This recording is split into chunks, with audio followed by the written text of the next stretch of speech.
आए तो फिर से इस मेरे नए वीडियो में आप सभी बीपीएससी टीआरई 3 में चयनित अभ्यर्थियों का स्वागत है।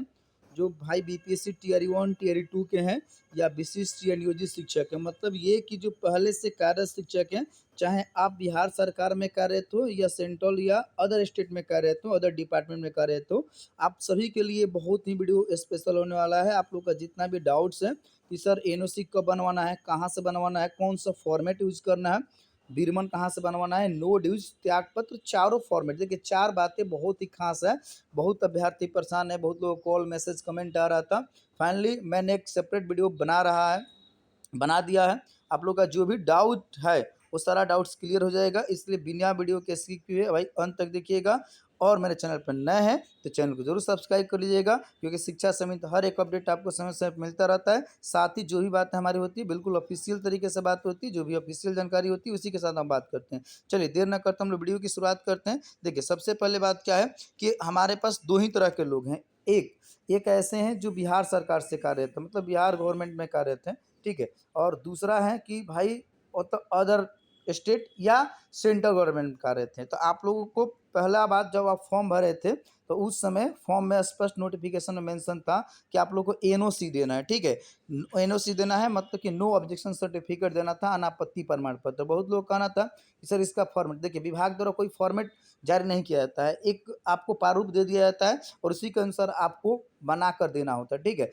हो सकता है कि आप टीआरई 1 टीआरई 2 के शिक्षक हैं या नियोजित या विशिष्ट शिक्षक हैं, आपको एनओसी देना था, या अदर डिपार्टमेंट में रेलवे वगैरह में हो, एसएससी के माध्यम से सेलेक्ट हो, या डाक विभाग किसी में चयनित आप थे और वहाँ पर काम करे तो फॉर्म आपने भरा था, एनओसी दिया था। एनओसी आपने दिया था कि नहीं दिया था, कमेंट करके जरूर आप बताएंगे, ठीक है। आप एनओसी लिए थे कि नहीं लिए थे, ठीक। अगर लिए थे तो अच्छी बात है, नहीं लिए थे तो भी आपको घबराने वाली बात नहीं है, क्योंकि उसमें एक ऑप्शन था कि आपको एनओसी अगर आप नहीं दे पाते हैं तो अपना ज्वाइनिंग लेटर देंगे। तो आप थोड़ा कमेंट करके आप लोग बता देंगे कि आपने जो फॉर्म भरा था एनओसी के आधार पर भरा था या फिर ज्वाइनिंग लेटर के आधार पर भरा था, या तो आपने ये फॉर्मेट यूज किया होगा, ठीक है। इसी का एक दूसरा फॉर्मेट भी है, आप लोग ये यूज किए होंगे। देखिए ये उनके लिए था जो पहले से नियोजित शिक्षक के रूप में कर रहे थे, क्योंकि पहले नियोजित शिक्षक की बहाली आपका पंचायत, प्रखंड, नगर निकाय, जिला परिषद के माध्यम से होती थी। तो इस रूप में वो अपने जो भी नियोजन इकाई वहाँ से अनापत्ति प्रमाण पत्र लिए थे और उसमें फॉर्मेट भरे थे। अभी इसका आपका कॉपी सुरक्षित भी होगा आपके पास, आप लोग जरूर कमेंट कर बता दीजिएगा। आगे हम लोग आ जाते हैं, ये भी एक था जो अदर डिपार्टमेंट में काम कर रहे थे, उसी का ये प्रारूप है। चलिए नेक्स्ट आपका है बीरमन पत्र। तो देखिए उस समय आपको बीरमन नहीं लेना था, बीरमन की बात हुई थी कि जिस समय आपको विद्यालय योगदान करना है उस समय आपको बीरमन लेना है, ठीक है। तो जनरली पूरे ग्रुप में देख रहे हैं कि यही फॉर्मेट घूम रहा है, जिसमें आपका पत्रांक होगा, दिनांक होगा और टोटली इसमें मेंशन हो जाएगा कि आपका नाम क्या है, पिता या पति का नाम जो भी लागू होगा, विद्यालय का नाम, प्रखंड का नाम, जिला वगैरह सब कुछ यहाँ पर होगा और विज्ञापन संख्या होगा। फाइनली इसमें स्पष्ट तौर पर कहा जा रहा है कि इस उज्जवल भविष्य के और आप जहाँ पे कार्यरत है विद्यालय प्रधान का हस्ताक्षर एवं होता है, समझ लेना है। बीरमन पत्र केवल और केवल उन्हीं के लिए होता है जो सेम डिपार्टमेंट में कार्यरत होते हैं, मतलब कि जो शिक्षा विभाग में पहले से कार्यरत है, चाहे वो टीआरई 1 टीआरई 2 के रूप में हो या नियोजित या विशिष्ट के रूप में, बीरमन उन्हीं के लिए। अदर डिपार्टमेंट में कार्य करने वाले सेंट्रल या स्टेट गवर्नमेंट के जो कर्मी हैं उनके लिए लागू नहीं होता है, पहला समझ लेंगे, ठीक है। अब बात यह है कि सर इसका फॉर्मेट क्या है, कहाँ से बनवाना है। तो एक चीज़ समझ लेना है कि इसका फॉर्मेट कोई नहीं है, ठीक है। इसका कोई फॉर्मेट जारी नहीं किया गया विभाग द्वारा और नहीं आपको इसके रूप में कोई स्पष्ट गाइडलाइन जारी किया गया अब तक कि आपको कहाँ से बनवाना है, ठीक है। वैसे मैं बता देता हूँ ये बनता कहाँ से, जो भी आपका नियोजन इकाई है, जो नियोजित शिक्षक है उनका आपका पंचायत या प्रखंड या फिर जिला परिषद या नगर निकाय है, या फिर आपका टीआरई 1 टीआरई 2 से या विशिष्ट शिक्षक के रूप में हो चुके हैं, तो आप लोग का एम्प्लॉयर डीओ है तो डीओ के मार्फत बनेगा, परंतु अभी आपको नहीं बनवाना है। इस रूप में आपको परेशान नहीं होना है। चलिए आगे आपका इस रूप में आपका नो ड्यूज है। बहुत लोगों को लेकर इसकर परेशानी है कि सर नो ड्यूज देना है क्या, कहाँ से बनवाता है। नो ड्यूज आप समझ लेना अपने स्कूल से बनता है, ठीक है।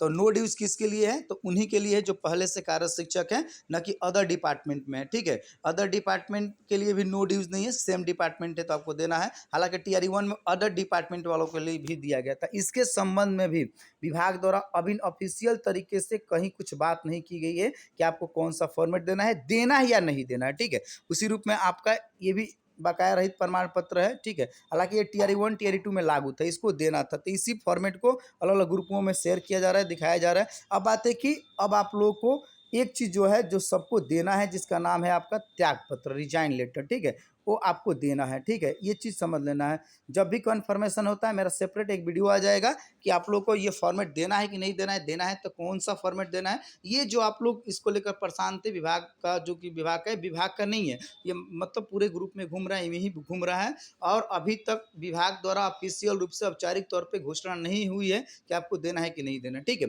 अब बात है कि एक चीज़ कन्फर्मेशन है कि आपको त्यागपत्र देना है, तो अगला मेरा वीडियो आ जाएगा। आप लोग ज़रूर कमेंट करके बताइएगा आपने अभी बनवाया है कि नहीं बनाया एनओसी, या फिर आपने बकाया रहित प्रमाण पत्र या बिरमन।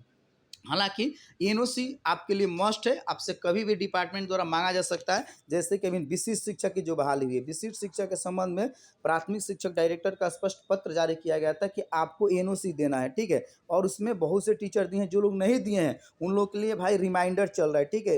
विभाग रिमाइंडर करा रहा है कि आप पूर्व जो वहाँ से बहाल थे, वहाँ से आप एनओसी हमको दीजिए, ताकि हम आपकी स्वीकृति ले लें, भविष्य में कोई मैटर ना हो, अगर मामला कोर्ट वगैरह में जाता है तो आप सुरक्षित रहेंगे, इसलिए एनओसी लिया जाता है आपसे, ठीक है? ये आपके फेवर के लिए ही लिया जाता है। तो आप लोग बिल्कुल परेशान नहीं हुए, मेरे चैनल को जरूर सब्सक्राइब कर लीजिए कि जब भी इसका ऑफिशियल नोटिफिकेशन जानकारी आ जाता है मैं आपके साथ शेयर कर दूंगा, और उसके बाद आप लोग निश्चिंत हो जाइएगा कि कहाँ से बनवाना है, कैसे बनवाना, तभी आप बनवाइएगा। अभी फिलहाल में मैं इतना ही कहूँगा, अभी आपको नहीं बनवाना है, कहीं से नहीं बनवाना है, कुछ भी नहीं करना है।